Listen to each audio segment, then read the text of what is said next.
My daughter is 16 years old and in high school. I noticed recently that she's been behaving in a bad manner, constantly commenting on other people's looks, belongings, calling them stuff that isn't cool, and just being insensitive. It's like she lost a filter or something, because usually she's polite, but my wife suspected that our daughter's sudden misbehavior occurred after she started hanging out with new girls from the school. Basically the mean type, and have picked on their behavior. I've sat with my daughter and had many discussions about how her behavior has been negatively affecting everyone around her. Our housemaid is the person most affected here, and my daughter has chosen her to be her target for hair, clothes, etiquette, criticism. She has complained about our daughter calling her offensive names like filthy and gross for cleaning certain areas in our house. I took a stand and explicitly told my daughter I'd punish her if she ever said stuff like that to our housemaid again.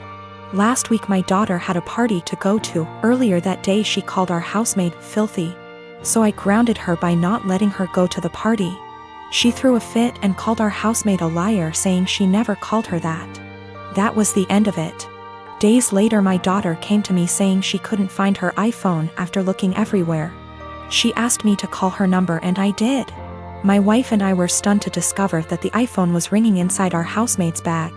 I had in confrontation with her immediately, and she denied and cried, saying she never touched the phone nor had any idea how it got there. I noticed my daughter calling her thief repeatedly, so I told her to stop and go to her room.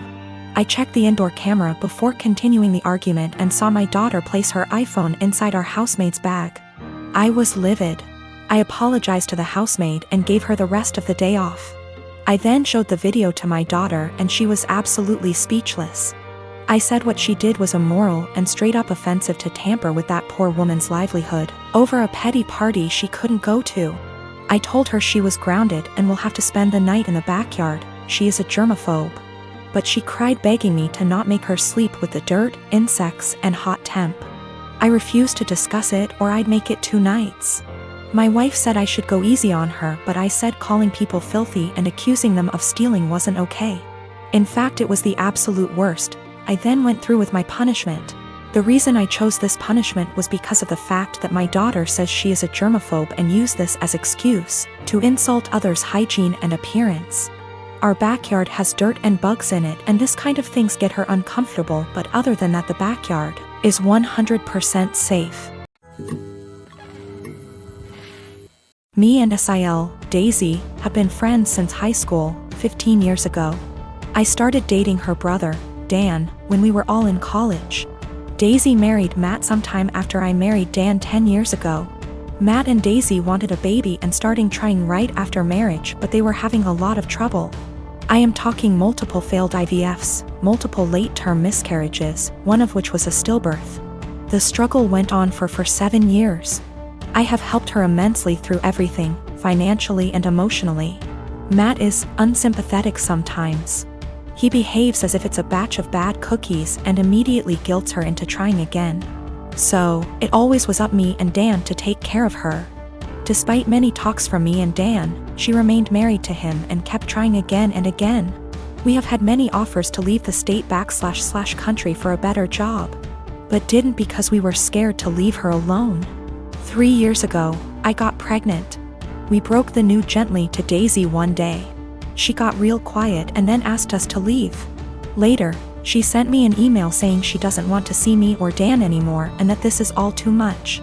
We tried to console her but didn't work, so gave her space. 2 weeks before I was supposed to give birth, Dan passed away in an accident. I don't have any family except for Dan and Daisy. Daisy refused to attend the funeral because she will have to see me the day before the funeral, and I called her and begged her to come. I didn't think that I would be able to go through that without her. She hung up on me and didn't attend the service. Soon after that, I gave birth and I decided to move to another state. I cut off all contact with Daisy and started fresh. Now, me and my daughter are very happy and we are enjoying a comfortable life. She attempted to contact me once I moved away, but I ignored her. 2 weeks ago, she called from an unknown number and said she desperately wanted to talk to me. Turns out she finally got pregnant, had a baby boy who passed away 5 days after being born in NICU. Matt is also leaving her and screwed her over because of the prenup. She is basically broke and homeless days after losing a child. I just said okay. She then asked, "Are you really not going to say anything? You are really not going to help?" I pretty much said, "I don't care about you. I don't care about your life. I don't care about Matt. I don't care that your baby died. Just leave me and my daughter alone." And then hung up. Since then she has been sending me multiple emails and VMs stating how awful I am and how heartless and how much Dan would be disappointed. I continue to just ignore everything. I am not going to have any sympathy or help her in any way. I don't want to go into tons of details. You need to know that for the last 7 years I have not been at home. And during this time my 2 brothers and sisters were still living there. While I was at home, our stepfather abused us mentally and physically. We lived in crappy houses that were covered in real garbage, including animal feces, absolutely everywhere. I haven't heard from my little sister since May. I'm pretty sure she was told to cut contact with all of us. We are her older siblings. My second sister, after my younger sister, is overweight and has spinal problems and has to diet and see a specialist she is not taken to. I told the social worker that I wanted to check on them because they were in a sorry state and because I'm not sure if there is still any physical or psychological abuse going on in the house. This genuinely worries me. I told them what happened to us, hitting walls, throwing things at us, swearing, belittling our character, etc. And told them repeatedly that I really just want to know what my younger brothers and sisters are not the same living conditions as they were. My husband supported me during the call and agreed that it was the right thing to do. All my siblings discussed this beforehand, except for my older sister, who moved out before things got bad, and the 2 who live in the house. We all agreed that this would at least let them know they were being watched and we weren't just disappointed in them, and maybe my mother and SD would keep the house clean nose, etc. CPS contacted my mother very quickly. Much faster than I expected. I mean within 3 hours. After that, my older sister, who lives far away and hasn't contacted me for months, calls and she gets mad at me because she knows I called. I didn't deny anything and just said, if they have nothing to hide, then they have nothing to worry about. It will all be over pretty quickly, to which she replied, "What if it doesn't? If they are taken away?" I said, "I hope it doesn't come to that, and if it does, it's not on me. I didn't harm them. I didn't leave animal excrement around the house." I asked, "Would you let your children live the way we lived?" She didn't answer. I asked again and she said, "No. I'd keep a decent house, but it's not your job to tell someone else how to parent." I said, "Okay. So, if that's all, why did you call? I think we're done." She told me that we all need to get over what happened to us and move on. She left long before the violence started and she wasn't around, regardless of my personal experience. I can't help but feel like I did something wrong. I have limited contact with my mother because of her husband, and she denies that any of us have ever been abused. My sister asked, "Why don't you just come in and see the conditions?" I told her, I can't be around my stepfather. I refuse to expose myself to this negativity again. Even though my husband and siblings agree that it was the right thing to do, I still can't help feeling wrong because of it. Like it wasn't my place. But if it wasn't my place, then whose was it? I really would like a third-party opinion on what I did. Am I wrong in reporting my family? Honestly, should I have just kept my mouth shut? I don't mind if I don't have any contact with my mom or older sister. They don't even know that I'm almost 4 months pregnant because we don't talk very much.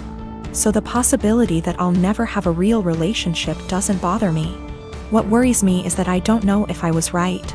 I called my mother's CPS based on previous experiences of psychological and physical abuse by our stepfather. I have not heard anything from my younger brothers and sisters for a long time, because communication was interrupted. We lived in appalling conditions. There were animal feces, rubbish and mess everywhere. We were beaten, things were thrown at us, etc. I told the police that I was not sure if something was going on for sure because, again, no contact. But I wanted them to check on my siblings.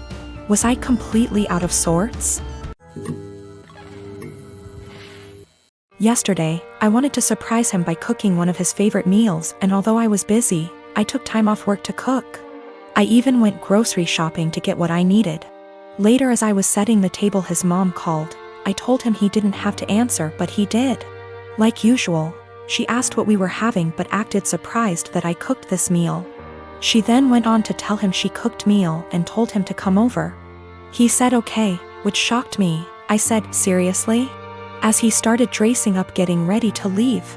He told me no offense, but this meal, that his mom cooked, was even more of a favorite than the one I cooked. And grabbed his keys and left. I felt awful.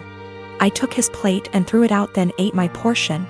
As I was about to put the plate in the dishwasher, he got home looking angry, saying his mom lied about cooking that favorite meal and used it as an excuse to force him to eat dinner with her.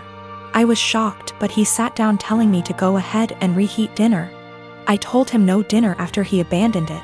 I threw it out. He said what? And I told him he disrespected my time and effort and chose to go eat with his mom instead. He began yelling at me, asking if I really did that, then called me petty and horrible, then went upstairs saying what I did was 100 times worse than what his mom did. I definitely feel like I let my anger and frustration get the best of me, but it really felt unbearable having to live like this for so long. By the way, I'm 26 and he's 28. To make one thing clear, and that's the fact that my husband only does this when it comes to food. He lived with his mom, attended community college, and loved and still loves her food and is used to it. She gave me recipes to make and I try to do that, but he keeps switching homes just to eat what he feels like. I will be sitting down with my husband soon. After he breaks the silence, I'm just giving him the space he said he wanted. I will also be pushing for couples counseling, although he's always been against it, but we'll see how things go. I'm not gonna lie, I still feel upset and like my efforts aren't being appreciated. His mom is definitely onto something with her little upsetting stunts. I realize how important boundaries are, but also realize how enforcing can be difficult.